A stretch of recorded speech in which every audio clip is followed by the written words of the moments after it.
some remarks. Bill, over to you. Thanks, Chair, and thanks for the opportunity to speak this morning. This has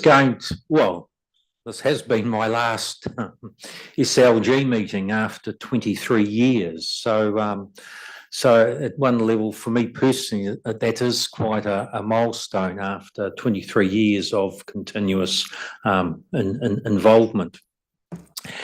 And I'd just like to, going back to 2001, and acknowledge the late Noel Pope and Paula Thompson, who were actually the initial drivers of actually getting the SmartGrowth initiative underway.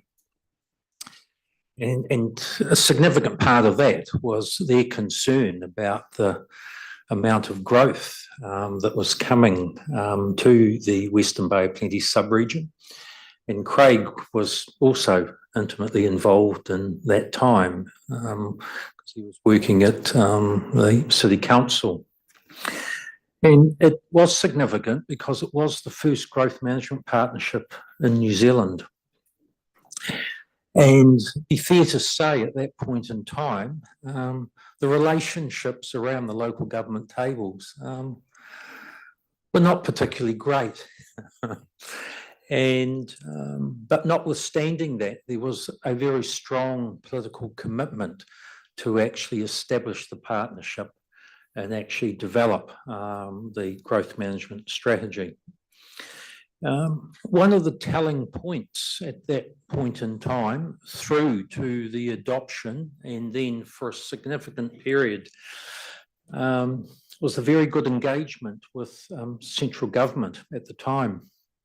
And I also acknowledge the Honourable Margaret Wilson, who essentially was the SmartGrowth champion in Wellington, because she was a list MP based here. And amazingly, the ability for her to open a number of cabinet minister doors. So much so, prior to the final adoption of the strategy in 2004, we went to Wellington and presented to about half the cabinet in terms of that first strategy. And it's interesting, in terms of that point in time, there was clarity around the very common goal or goals in terms of understanding the quantum of growth, because people just kept on coming here, and they still do. Understanding what the long-term projections were out for the next 30 to 50 years, because there were limitations in terms of the Stats New Zealand data, and it was always pitched in terms of what the forward projections were, and the sub-region was always above those projections. So in terms of the ability to plan, when we didn't actually have on the point data, was a significant issue. And I think the other significance in terms of the partnership was actually how we accommodate growth through boundary list planning. And sometimes, and partners, sometimes just look at what's in their own patch. But the significance of SmartGrowth is actually ignoring the administrative boundaries, because they are artificial, and actually looking at the sub-region as a whole. And also the key development of relationships across the partner councils, tangata whenua and Crown, and the Crown and Crown agencies. And it probably was the first time, and I stand to be corrected, that tangata whenua were around a partnership governance table with the ability to vote and contribute. So that was a significant move way back in 2001. And we look at where the relationships are now, and it's as different as chalk and cheese, but quite a significant move 20 odd years ago. I think a key focus after 2004 with the strategy adoption was the Tauranga Eastern Link. And interestingly, this was an idea and concept. It was included in the strategy. And the interesting point about that, it got into the strategy without a business case and without any defined funding arrangements in place. I suppose the point I'm making, and my notes have just disappeared, was that good ideas should take precedence. The other things will follow. So, and I'd just like to think that that carries on in terms of let's not have the funding discussion before we have actually worked through and committed to the good idea. Because I've seen over the time, the funding discussion can kill that good idea. And I'm just looking for my notes who have just disappeared on me. Moment.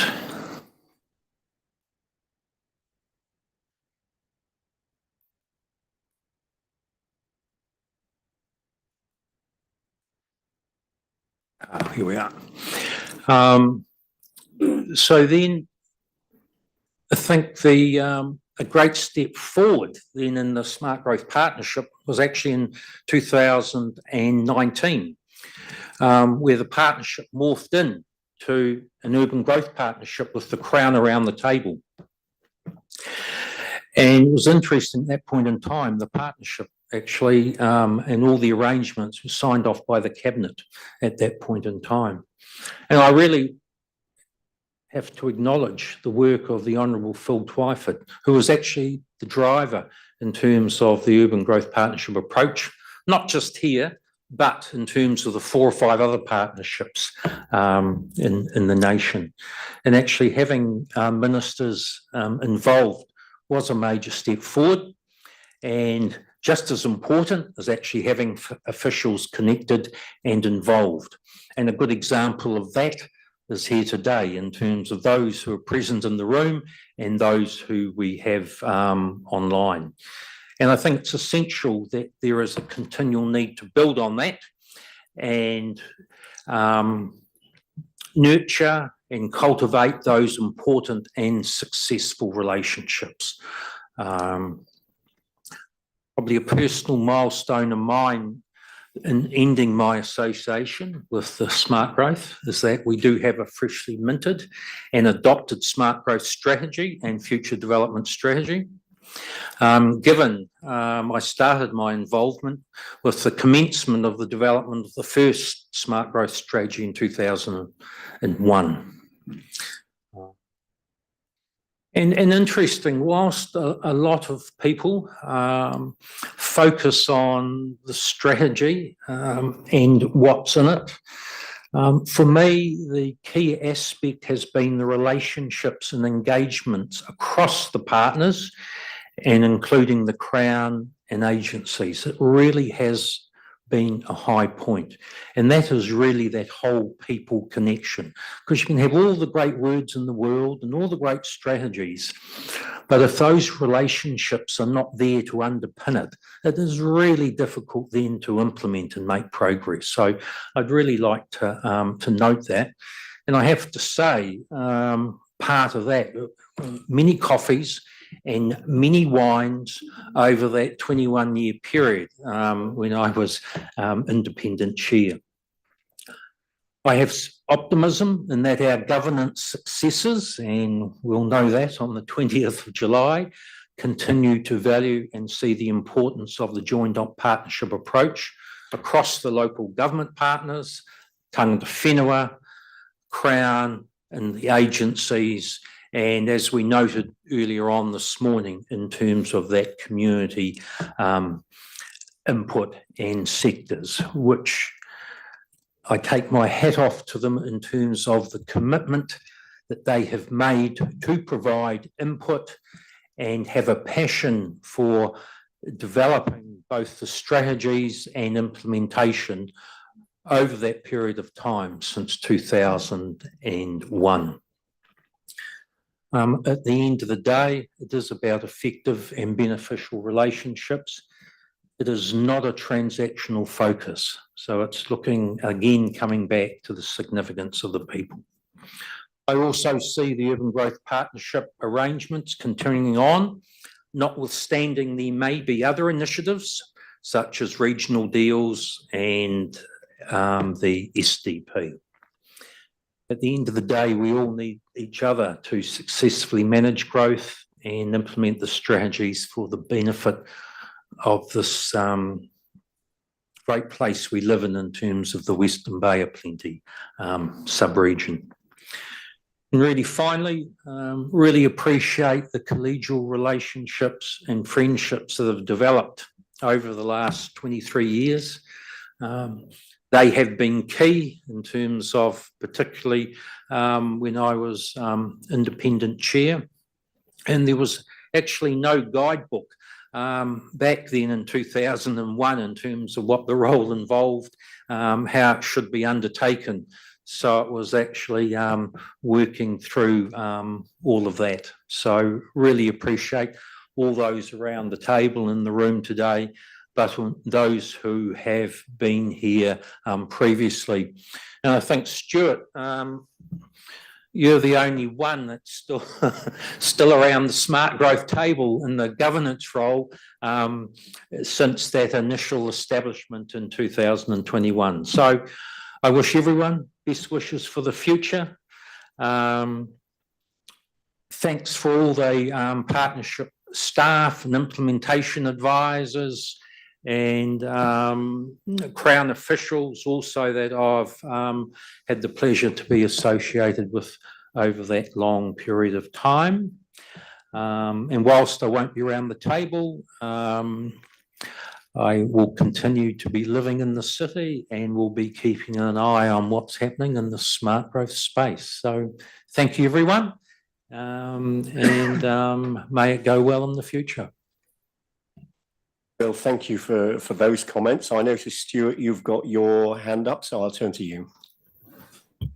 Thank you, Chair, and apologies I can't be there in person. Bill, in Paula's absence, I guess I am the longest standing one still here and surviving. I want to acknowledge your contribution to Smart Growth, and thank you for that summary. I mean, you could write a couple of pages about Smart Growth at the moment, but I think you summarised it very, very well. And either in your role as independent chair or latterly on the governance board, you have made a significant contribution. It has not been easy. It was never going to be easy to corral so many partners under their own different pressures to come together collegially and advance the Western Bay. You know, I often tell people who may be critical of Smart Growth, what would it be like without it? And I shudder to think that. And you have been, a major cog in the wheel of Smart Growth, for those 23 odd years. And I recall a meeting of acknowledgement to myself and Mayor Ross Patterson at the Tauranga Yacht Club, where we got a certificate. So unfortunately, I haven't got a certificate to give you, which I'd love to, but probably better would be a meal and a wine, I think, later on at some point to discuss, the history of Smart Growth and what it could be in the future. So again, thank you very, very much for your contribution. It was greatly appreciated over those 23 years and wish you well in the future. Thanks. Thank you. All right. Shad. I want to make some comments. I support everything that Bill said as well. I've had involvement with Smart Growth. I think primarily over the last 10 years, I was the predecessor to Peel, and then before me was Anton. So I just really wanted to support Bill's comments, but also want to acknowledge those two, Peel and Anton. And particularly Anton, as he moves into another role. This is probably going to be his last meeting here as well.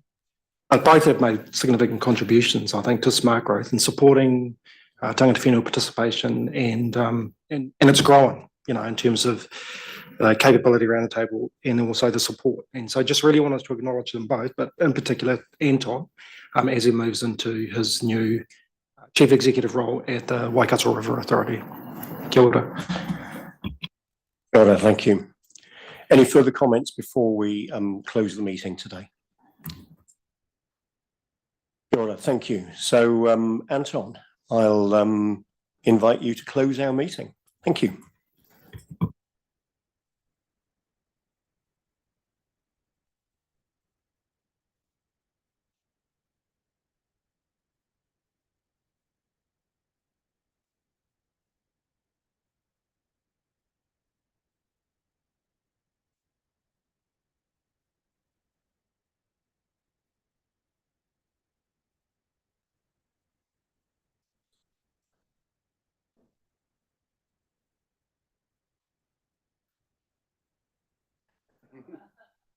I've sat in almost all of the positions, and it's quite funny. Every time we come back to SmartGrowth, we've all changed seats, and we can't seem to get enough of it.